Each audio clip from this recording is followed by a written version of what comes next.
Olá, pessoal! Que bom vê-los de novo. Vamos para mais um bloquinho de questões sobre temas específicos na reta final do TCM. Aqui é a professora Thais e agora nós vamos conversar um pouquinho, resolver algumas questões sobre qualidade no atendimento. Como eu gosto de falar, excelência do atendimento, certo? Vamos lá? Primeira questão. Atender é uma arte. Para a realização de um bom atendimento, é preciso: letra A, interessar-se, sensibilizar-se e dedicar-se aos problemas do solicitante. B, conquistar a confiança do visitante, ouvindo como se fosse um amigo e um confidente. C, saber diferenciar dentre os atendimentos os que são mais ou menos importantes. D, demonstrar simpatia e facilitar o trabalho de todos, agindo com rapidez e precisão. E, agir com seriedade e firmeza, impondo limite e disciplina aos visitantes. Talvez se a gente usar apenas o senso comum, a gente não consegue resolver essa questão. A gente tem que lembrar da aula teórica, tudo que a gente ouviu sobre atendimento. Então, o que a gente tem que lembrar? Que todos têm que ser atendidos igual, que a presteza é muito importante, que a flexibilidade é muito importante, que a resiliência é muito importante, que a postura tem que ser profissional, a gente tem que mostrar interesse, mas com uma postura profissional. Então, qual que vocês acham que é correta dessa daqui? Olha, o que eu posso falar para vocês é o seguinte, vamos lá. A, interessar-se, sensibilizar-se e dedicar-se aos problemas do solicitante. Interessar-se, aqui eu acho que mais ou menos, porque a gente tem que tentar resolver, a gente não precisa se interessar pelo problema. Sensibilizar-se também não, né? A gente não tem que se envolver com o problema do usuário. A gente tem que ouvir, ver o que ele tem de problema e tentar resolver, tá? Dedicar-se, sim, de uma certa forma sim, mas interessar-se, sensibilizar-se não é o caso, tá bom? Então, essa daqui não tá correta. Letra B, conquistar a confiança do visitante ouvindo como se fosse um amigo e confidente? Não, não é hora para isso, não é local para isso, não é o jeito correto de atender. A gente não tem que atender ninguém ouvindo como se fosse um confidente ou um amigo, e nem conquistar a confiança. Você tem que, a meta, o objetivo é resolver o problema, ok? Também tá errada. C, saber diferenciar dentre os atendimentos os que são mais ou menos importantes. Não existe isso de atendimento mais ou menos importante.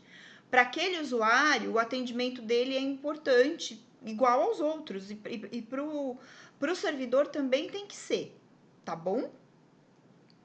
A C também tá errada. D, demonstrar simpatia e facilitar o trabalho de todos, agindo com rapidez e precisão. Sempre que vocês virem nas questões precisão, presteza, agilidade, isso daí são palavras positivas. Provavelmente, se vocês virem isso em alguma questão, isso daí tá certo. E aqui também tá certo. A gente tem que demonstrar simpatia, eu diria mais empatia, né? Facilitar o trabalho de todos e agir com rapidez e precisão. Não precisa correr, mas precisa ter uma certa agilidade e efetividade, tá bom? E a letra E, agir com seriedade e firmeza, impondo disciplina e limite aos visitantes. Dá vontade, às vezes, mas tá errado. A gente não precisa ser firme, nem impor limites, nem nada. Sempre com educação, sempre com profissionalismo, mas com empatia por quem tá pedindo o serviço. Tá certo? Então, aqui a resposta correta é a letra D. Tá bom? Vamos pro próximo. No que diz respeito à qualidade do atendimento ao público, assinale a alternativa correta. Um bom atendimento requer que seja estabelecida empatia. Para isso, o atendente deve utilizar expressões como meu bem, meu amor, coração querido, entre outras. Empatia não é isso. A empatia é você se colocar no problema do outro para entender a dificuldade do outro e tentar entender as necessidades do outro. Você utilizar esse tipo de expressão está errado. A expressão ela tem que ser uma expressão respeitosa, porém igual para todos. Chamar o usuário de preferência pelo nome, né? E isso daí já seria o suficiente. Nada de meu amor, nada de intimidades, tá bom? A A tá incorreta. B. O atendente deve demonstrar o desejo de servir, valorizando prontamente a solicitação do usuário. Essa característica do bom atendimento ao público consiste na presteza. Então, deve demonstrar o desejo de servir, valorizando prontamente a solicitação do usuário. Característica do bom atendimento ao público consiste na presteza. Lembra que eu falei para vocês? Sempre que aparecer presteza, agilidade, esse tipo de palavra, tá correta. E essa questão aqui, esse item B também tá correto. Vamos ver os outros? Uma vez que todos vivem conectados a redes e grupos sociais, o uso do telefone celular para envio ou leitura de mensagens durante o atendimento não o prejudica. Errado, gente. Não temos que usar o telefone celular para nada quando do atendimento. Quando você estiver atendendo o usuário, ele tem que ter toda a sua atenção. Jamais atenda o usuário com alguma outra coisa que te tire a atenção, seja um celular, seja um colega falando, tá bom? A letra D. A postura defensiva por parte do servidor inibe o cidadão de efetuar o registro de reclamações, o que contribui para a excelência do serviço prestado pelo órgão. Bom, aqui tem várias coisas erradas, né? Postura defensiva já é uma coisa errada, porque a gente não tem que ter a postura defensiva, a gente tem que tentar resolver o problema do usuário, então a postura defensiva não é uma postura correta. Não temos que inibir o usuário de registrar reclamações, é para isso que serve a ouvidoria. Sempre que ele se sentir que o serviço prestado não foi adequado, ele pode usar a ouvidoria, então não é para inibir esse tipo de manifestação. E o que contribui para a excelência do serviço não é a falta de reclamações, e sim o objetivo sendo alcançado, que é o atendimento adequado ao usuário. Então, esse item está totalmente errado. E, se a organização seguir seus preceitos meticulosamente, as opiniões dos usuários serão irrelevantes. A opinião do usuário nunca é irrelevante, inclusive a ouvidoria, ela serve não só para reclamação, mas também para sugestão, tá certo? Então, a alternativa correta aqui é a B, como a gente já tinha falado, tá bom? Vamos para a próxima. Em relação aos elementos da comunicação, analise.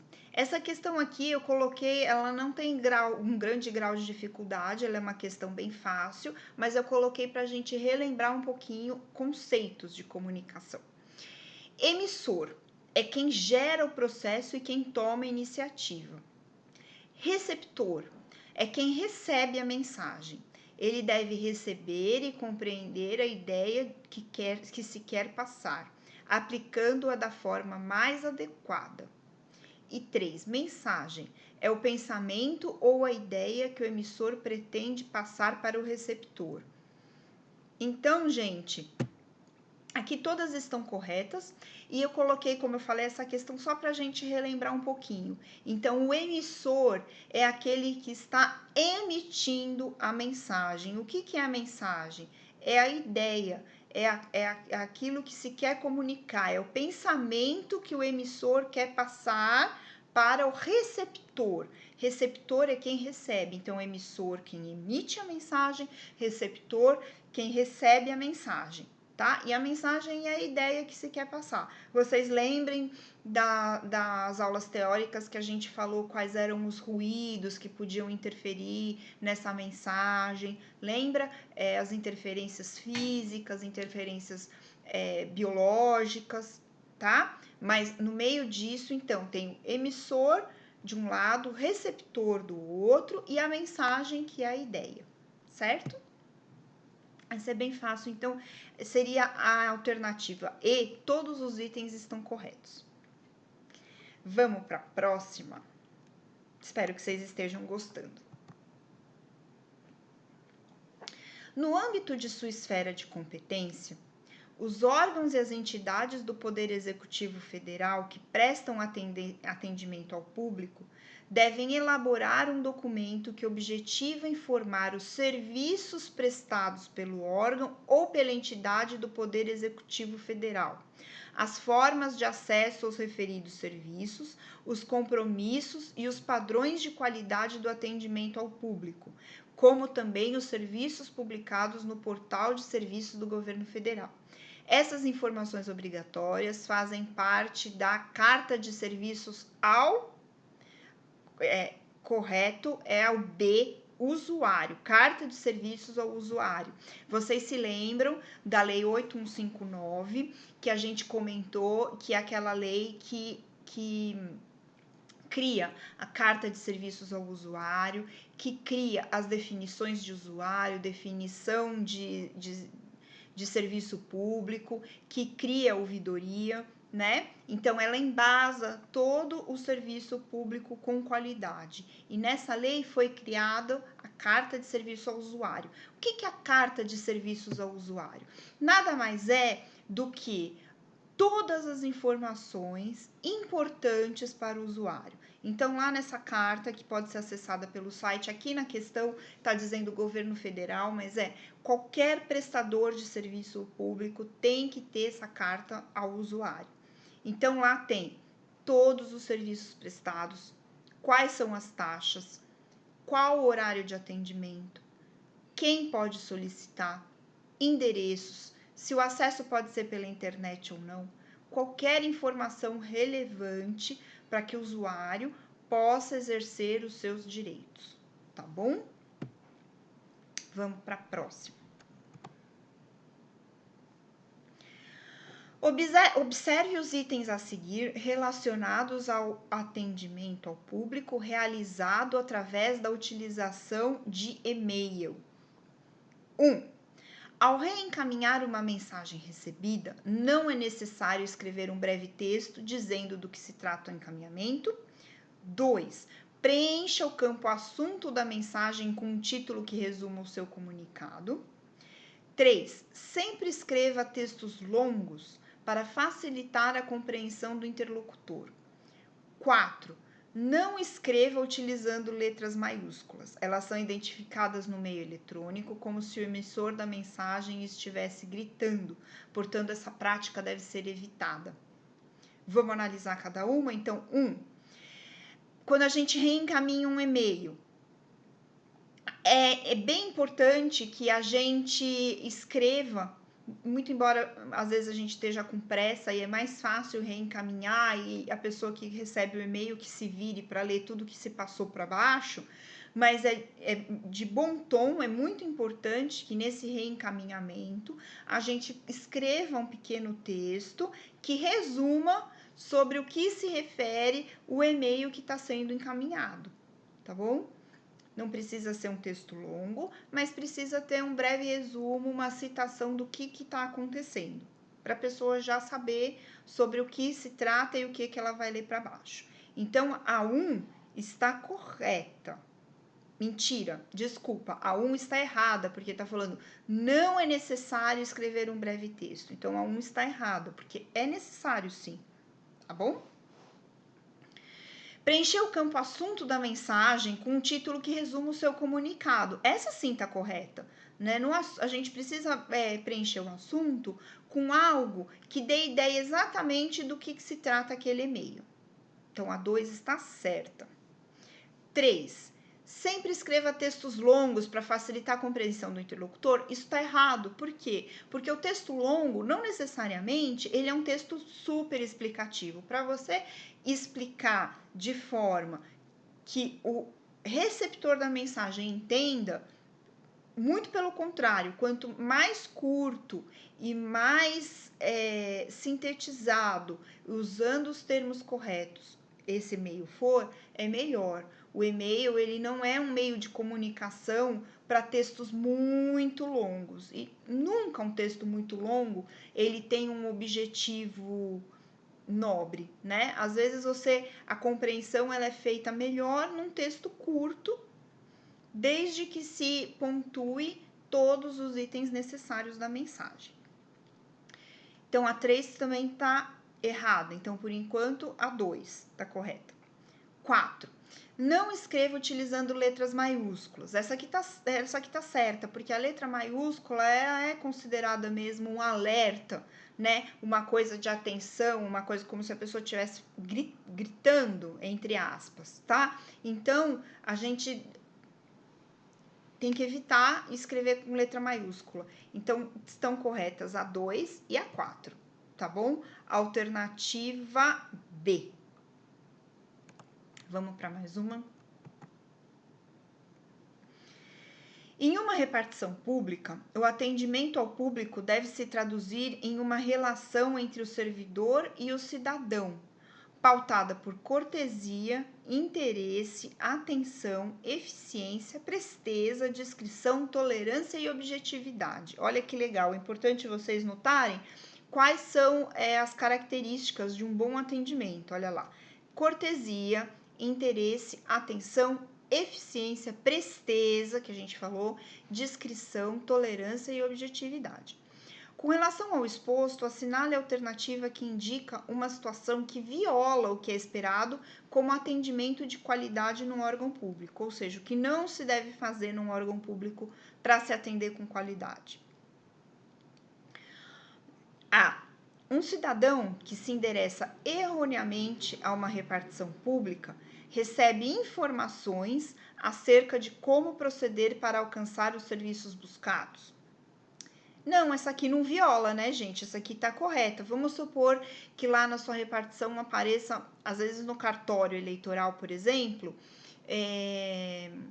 aparece gente, vê lá, cartório, e quer registrar uma criança, isso aparece, quer registrar música, e a gente tem que dar essa informação. Então, não é só porque ele tá no lugar incorreto que a gente tem que falar, não é aqui. Não, a gente tem que dar essa informação na medida do possível que se conheça, para que esse usuário consiga resolver o problema dele. Então, se não é na nossa repartição, na medida do possível, a gente tem que ajudar esse usuário, tá certo? Então, essa alternativa não é porque não viola. B. Um cidadão pertencente a um grupo prioritário, como idosos, grávidas e pessoas acompanhadas de crianças de colo, por exemplo, recebe atendimento mediante procedimentos idênticos àqueles exigidos do cidadão médio. Essa sim viola. Então, a alternativa é essa. Por quê? A gente não pode atender da mesma forma. Porque, lógico, que essas pessoas com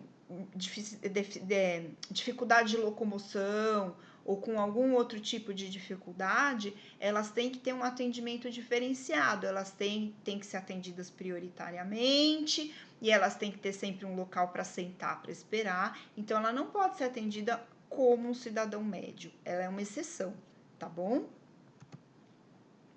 C. Um cidadão com orientação sexual diferente dos padrões hegemônicos acede aos serviços públicos mediante procedimentos idênticos àqueles demandados aos cidadãos de orientação sexual hegemônica. Tá certo, né, gente? Independente da orientação sexual, ele não tem problema algum, diferente do caso anterior, que a pessoa tinha problema de dificuldade de locomoção ou tá com uma criança de colo, ele é um cidadão comum, independente da orientação sexual. Então, ele é atendido igual, tá? Então, não viola também. O cidadão que se declara analfabeto recebe orientações e atendimento que o habilitem a compreender os documentos que lhe compete assinar e as normativas que lhe compete cumprir. Tá certo, né, gente? Então, quando ele se declara analfabeto, a gente tem que ter um cuidado maior para que ele possa entender o que ele está falando, o que ele está fazendo, o que nós estamos falando, o que significa o documento que ele vai assinar. A gente precisa proporcionar que essa pessoa receba a orientação adequada. Então, a D também não viola os direitos do usuário. E aí, o cidadão com dificuldade de locomoção recebe atendimento em local ou instalações diferenciadas daqueles oferecidos ao cidadão médio. Sim, tem que ter um espaço, vamos supor que ele usa uma cadeira de rodas ou muleta, tem que ter um espaço adequado para que ele sente, para que ele espere, para que ele estacione o carro. Então, não é um tratamento também igual. Então, voltando aqui, o único dessas alternativas que viola o que é esperado com um atendimento de qualidade seria a letra B, né? Você atender igual essas pessoas que têm preferência a um cidadão médio, tá bom? Vamos para mais uma.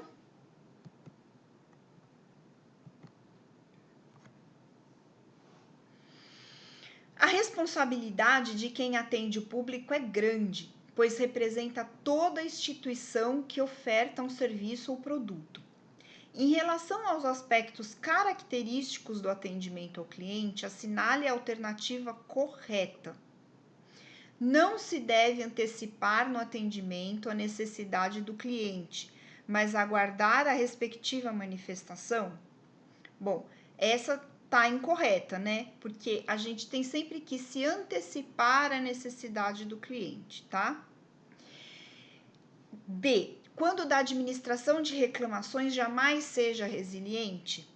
Essa também tá errada. A gente tem que ser resiliente quando receber reclamações para poder sanar esse problema, tá bom? É meio óbvio, meio no bom senso aqui, né?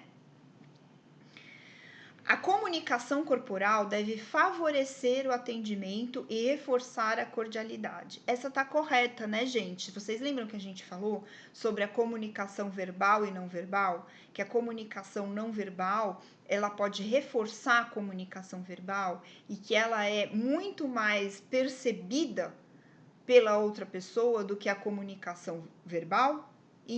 Então aqui é um exemplo disso, ó, a comunicação corporal deve favorecer o atendimento e reforçar a cordialidade. Então, é aquilo que a gente conversou na aula teórica. A gente não vai ficar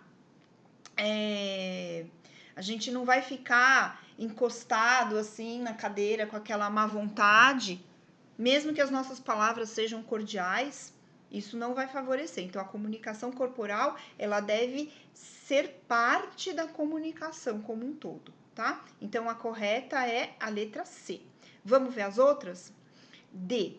O bom senso deve ser evitado para estabelecer os limites do atendimento. Essa tá errada também, né? Bom senso a gente tem que usar sempre, seja no atendimento, seja fora do atendimento, sempre, tá bom? E, em comunicação organizacional, a empatia não é usada, sob pena de criar situações embaraçosas. Gente, a empatia é sempre usada. A empatia é se colocar no lugar do outro, é compartilhar das necessidades do outro. Então, a empatia, ela é uma coisa que ela é usada sempre, tá bom? Então, essa daqui também tá incorreta. Então, a correta nessa daqui é sobre a comunicação corporal C. Bom, gente, eu vou encerrar por aqui mais esse bloquinho. No próximo bloco, nós vamos continuar vendo algumas questões sobre atendimento com qualidade. Eu espero que esteja sendo bem útil para vocês poderem perceber o que se pede em prova. Normalmente, algumas questões a gente consegue responder com bom senso, mas algumas a gente precisa lembrar daqueles princípios do bom atendimento, tá bom? Até mais, a gente se vê em breve.